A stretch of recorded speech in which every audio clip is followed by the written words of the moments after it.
go to some cheap motel, even if it's a Motel 6, take my laptop and just go sit and write for 48 hours without any babies crying or anybody spilling juice on me or, no diapers, just one solid writing session. I know I can get ahead. And then I went on Expedia.com and I was just browsing around for a cheap hotel thinking, I'll get a good deal somewhere, And there was the Queen Mary, in Long Beach, which is near here. And it's an ocean liner that's been dry docked for a while. And I think it's nearly 100 years old, if not 100 years old. And it's akin to haunted. And haunted as hell. And I thought, I'm going to write my horror film in a haunted ocean liner hotel. And I got there and foolishly started tweeting about it. And everybody's telling me, go in this room, go in that room, go do this. Did you go in the ladies' restroom? It's haunted. And, touch the wall. It gets hot. And so I start doing that and I'm tweeting from location and end up getting no work done. And, I have like a Twitter chain of 3 days long. And, all I did was hunt ghosts. And I'm like the least qualified guy in the world to hunt ghosts. It's sort of like sending Scooby in, Okay, Drew, I've got a question for you. A little bit ago, you talked about if you want to write for a studio or get picked up, you need to follow a typical standard 3-act structure, et cetera, And I hear that all the time, and it always upsets me because it seems to me that the horror movies that do the best are the ones that step outside the box. Hostel, for instance, very non-standard structure. And it started a whole, revolution in a whole new genre. Mm-hmm. And every time people seem to say the same things, no, it has to be like this, it has to follow 3-act structure, it must do this, this, and this. And I don't understand why producers or the people that are in charge feel that way. I am 100,000% in agreement with you, man, because it sucks. Here's what it comes down to. William Goldman said, nobody knows anything. Just write. And it's, I just had a meeting recently with some executives who saw one of my horror scripts and thought, this is great. He's, it's a good writing. Let's meet with him. So I come in to meet with them and they're like, we loved your script, which is a full-on haunted creature feature, right? And it's all about ghosts that are creepy crawlies that come out of the woodwork in this house. And anyway, there's, it's a haunted house story with like really creepy, demonic, Clive Barker style creatures. So they tell me, we love it except for the creatures. And I'm like, for fuck's sake, really? So they're like, well, can we write it so that it's just a ghost and you don't have the creatures? And I said, okay, well, I'm willing to take a stab at it because, you guys have money and I don't. So I'll try that out. I'm a whore. The other word for writer is, whore, starving whore. Yeah. So I'd give it a try. And on the way home, I thought, when I walked in, I asked them what they were looking for in a writer. And they said, we want world builders. We want Guillermo del Toro. We want Peter Jackson, we want guys who are going to take us to a new place. And I thought, well, God damn it. I took you to a new place and you said, get rid of that new stuff. We're scared of it. So at that point, if you could see me, my hair's all standing on end from me trying to pull it out, Jeff. I don't have an answer for it. And I agree.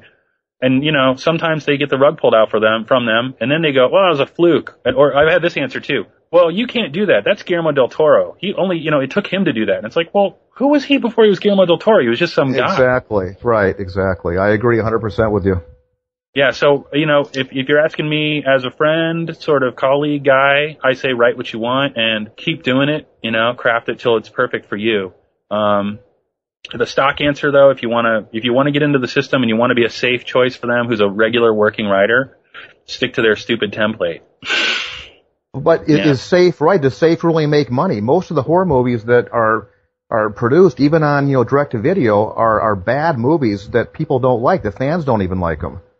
Why is it that they have to be like that? I don't get it. I don't either. Kind of a hazing, It's kind of like you're new to the industry and you have to go through these gates in order to get in. And those are the gates. And so you go through you want to get in the industry, you go through the gates, and there's no other way in. Well, there's probably other ways in, but the gates are the easy way in, or the standard way in. The normal way in, yeah. Well, anyway, what I had to do.